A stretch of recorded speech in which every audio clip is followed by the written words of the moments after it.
Life in Student Ministry. Conversation among youth workers. Hey guys, my name is Tim Schmoyer. I'm hanging out with Mr. Doug Fields.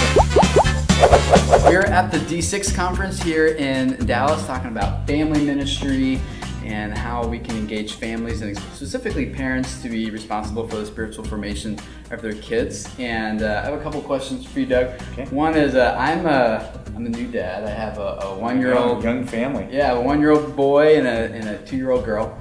And Zeke and Hannah. good job. Yeah, I follow I'm your impressed. Twitter. Yeah, I follow your Twitter. I actually don't use their names very often. Oh, so, sorry. So you're actually Oh, okay, but you do. He was a See, stalker. Josh Griffin does kid 1, kid 2, kid 3, kid 4 because he doesn't. I usually say like my son or my daughter because No, I figure most people don't know their names. I go back. I bet you use their names He's a more than you hardcore think. fan right here. Yeah, I am. I have the T-shirts, timschmoyer.com. What advice do you have for me and other guys in my position who we're serving the church, we're working in the church, we have a young family, we're new to the whole parenting thing. Yeah. What can we do to help instill a faith into our kids, to our own personal kids, that lasts as they grow up inside a church context?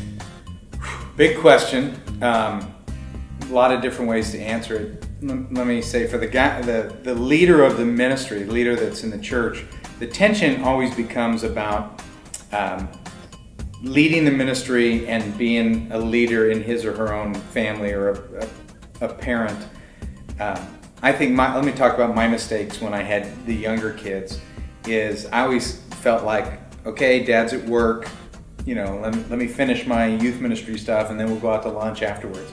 And then as I got a little bit older and I realized, no, really, my ministry in this room to all the teenagers that are here happens as I'm picking up my kids and holding them and they're seeing me do family. Mm-hmm. So the greatest, my kids now are 22, 20, and 16.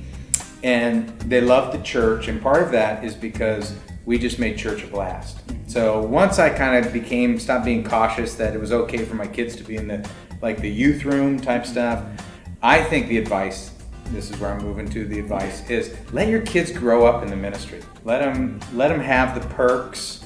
So if you have a volunteer staff meeting and there's some food afterwards, and tell them they got first crack at it. Yeah. I wanted my kids to be excited that they were going to church, and that was to me it was kind of a game changer when all of a sudden I realized they don't have to stay away from work.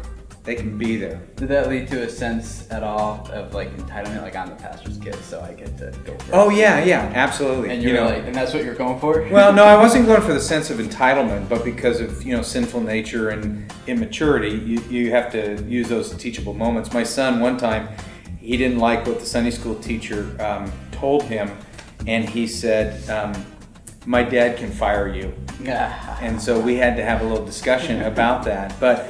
And those I are can kick the beep out of your dad. So yeah, no, that's absolutely correct.